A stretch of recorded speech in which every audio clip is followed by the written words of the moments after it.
Hey guys, welcome back to today's video. Today we're going to be looking at some of the most immersive mods on Nexus. And just to make it a little fair, I won't be going off of my opinion of what's immersive. I'll actually be filtering it out on Nexus on what is actually in the immersion category. So if it isn't under the immersion category and maybe it's under environment, then it won't be included. But I mean, that just makes it a little fair, otherwise this list will end up being about 50 mods. So before we get into it, make sure you leave a like on the video and subscribe for more content in the future. Also, if you end up downloading any of these mods, please endorse those mod authors as well. But as of right now, let's dive right in. Oh, and just one more disclaimer, I'm going to try and avoid the most popular immersion mods because I know you all have them by now, and I want to try and get some mods that have under 500,000 downloads if I can, because I feel that's a little fair. So the first mod we're going to cover is actually part of Dremora Lines expansion. I feel like this is kind of a cheat entry, but this mod is called Dremora Lines expansion by It does require additional Dremora faces by Andre Elphys, but it gives new voice lines to Dremora, and since you also have additional Dremora faces, they will also look different. Now Dremora will have more voice lines when you fight them. This mod doesn't replace any lines though, it just adds on to them in an immersive way. What is your bidding? Yes, my mistress. I dishonor my lord. No, mortal. Death awaits you, worm. Pathetic mortal. You will suffer at my feet, weakling. And the actual best part about this mod is that this is just one of those mods that I already had in my mod list, so it made it much easier to showcase. And just one more J-Serper mod before I move on, otherwise this entire video will turn into a J-Serper video. Maybe I'll do that in the future, but not right now. The next mod up is called Immersive Death Cycle. This mod makes it so you can actually see animal corpses decay over time. They can go from looking like they're just asleep to looking like a pack of wolves ate their entire body, except for the bone. At least that's what I just pretend to happen, because I doubt there's so many wolves in Skyrim and none of them decide to eat the dead animals I left. This mod only has 2 stages after you kill the animal, and the process at which the decaying happens starts as soon as you kill the animal. After 4 hours it looks half eaten and decayed, and then after 12 hours is when only bones should be left. Oh, and this mod doesn't just affect animals like deers and wolves, it actually affects some humanoid creatures like falmers and giants, or even trolls. But that's pretty much it for now. But knowing J-Serper, it's not even close to being finished yet, so I can't wait to see what it actually looks like at the end. The next mod is more of an environmental mod, but it's under Immersion, so here we are. This mod is called Ryan's Dragon Mounds Collection. This mod overall is the Dragon Mounds found around Skyrim, making them more than just flat mounds of dirt, but actually making them look like they were important locations once upon a time. If I'm being honest, I don't think I've ever found every single Dragon Mound in Skyrim because they are pretty hard to find. But with this mod, each one definitely stands out more than it did before. Like, Ryan actually took the extra step to add badness around the locations, destroy monuments, and even pillars, just to truly have that feeling set in that a lot of time has passed. And what's also great is that Ryan didn't actually destroy my FPS this time. I still have a good about 60 FPS depending on if I choose to unlock or not when exploring these locations. So I don't have over 25,000 draw calls like some other mods that won't be named. This is just one of those mods that I just throw onto my list because I feel like it's essential every time I redo my lists, and that's actually something I'm doing right now, so as you can tell, I do that a lot. But on to the next mod. This is a simple one, but honestly it only appears to be that way. This mod is called Convenient Carriages by Tarlazo, or is it Tarlizo? Pretty sure it's Tarlazo. But this mod completely overhauls the carriage system in a bug-free, friendly way.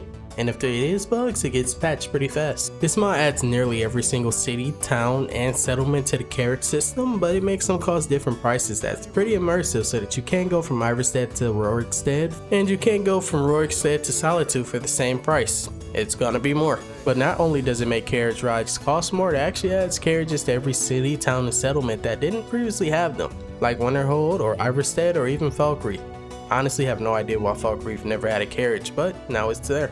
And along with adding a carriage to every city, the super immersive part is that it actually changes the area around the carriage, allowing for the carriage driver to actually have tents to sleep in and a campfire to actually keep them warm. And if you're lucky, if you're walking from another zone, you may just see someone exiting out the back of the carriage, then talking to the carriage driver, just as another small form of immersion. Most people prefer carriage and ferry travel overhaul, but this one just fits my style just a little bit more, but to each their own. that one is still a good one to stick with if you prefer it. This next mod is honestly one more people are actually starting to find out about, and I don't blame them. This mod is called Dark Anchor Ruins in Dolmens. This mod adds 6 Dolmens to both Eastmarch and the Rift, basically 1-to-1 with Elder Scrolls Online, if you happen to actually play that. This is an environmental mod, and you can discover each of these destroy historical locations as you adventure through Skyrim. But honestly, if you want, there is a map on the mod page so you can actually tell where each location is, but I feel like that's a little cheating, but I'm still going to showcase it either way. If you were looking for a mod that actually feels like it was probably cut content, then this is the mod. Even though ESO came out after Skyrim, and that's probably why it wasn't included. But hey, at least you can add this to your game now and pretend this was actually the update Bethesda meant to add rather than those Creation Club mods. But you know what, we can't win everything. This next mod is pretty simple, but I felt like it fit the list perfectly. This mod is called Cursed, an alternative death mod. This mod makes it so if you're a werewolf or a vampire lord, then when you're close to death, you will transform and fully heal instead of actually dying. But it only activates once a day, so you won't be immortal, but it will save your life in the best scenarios, because 90% of the time when you're about to die and you transform, you'll probably die again because you weren't expecting it. And then you'll basically have a second life again once the save reloads. Edmund, I feel like, is a very underrated mod author. You guys should probably go check them out if you want other werewolf mods. Up next, we have a mod that will really bring your immersion to that next level. This mod is called Time Flies by Wolfpack, which actually reminds me of that band that nobody actually listens to anymore. But this mod will make it so that time will actually move forward every time you do an activity. And when I say activity, I mean pretty much doing anything in Skyrim. The time could be 12 AM, but the moment you decide to craft a full set of armor, it'll probably be 10 PM by the time you're done. Because each armor piece takes about 3 hours to craft, and then the chest piece takes even longer because it's bigger, I guess. But it's not just for crafting, even eating makes time pass faster depending on how big the meal actually is, along with the fact that looting alchemy ingredients passes time as well. Even if you end up looting multiple blue mountain flowers just because they were right next to each other, each one will count towards the time and you may end up having 2 hours pass. But then again, this mod does have an MCM, so you can pretty much configure every single option, so you aren't just being forced to deal with the time span difference. You can even turn certain ones off if you prefer it to only be for certain actions, which is pretty much what I advise, especially for those people who loot every single thing when they walk into a city. This mod also has compatibility for certain mods like survival mods, but the thing is that you want to be a little careful because it can be a little dangerous, because the more time passes, the more your stats actually get hurt by that said survival mode. So even though it was 2 seconds for you, it was more like 8 hours in game. So you may end up dying as soon as the screen finishes loading. If you're looking for a simple mod that's immersive with not a lot of scripts, then I got just the perfect one. This mod is called Store Entrance Doorbells, and it does exactly what you think it does. This immersive mod adds a doorbell to the entrance of every merchant store so that when you enter, it will ring, letting the owner know that you have entered. I mean, not that they didn't know already, because it's Skyrim. And the best part about it is that this isn't just a sound mod. If you actually look at the door, you will see the item attached to the door that's actually making the sound, provided you don't have any incompatibilities that would make it invisible. And you can actually activate the bell itself to make it ring again, so you don't have to exit then re-enter just to hear it.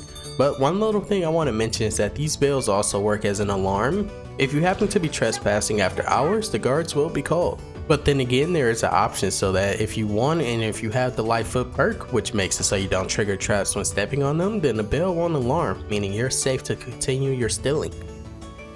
Honestly, this next mod might be a little too immersive for some people, but this mod is called Fire Hurts. I'm using the NG version. This mod makes it so that when your character walks on fire, you will actually take damage rather than being immune. So all those times you walked onto your Vasker fire pit and walked away perfectly fine, yeah, that won't be happening anymore.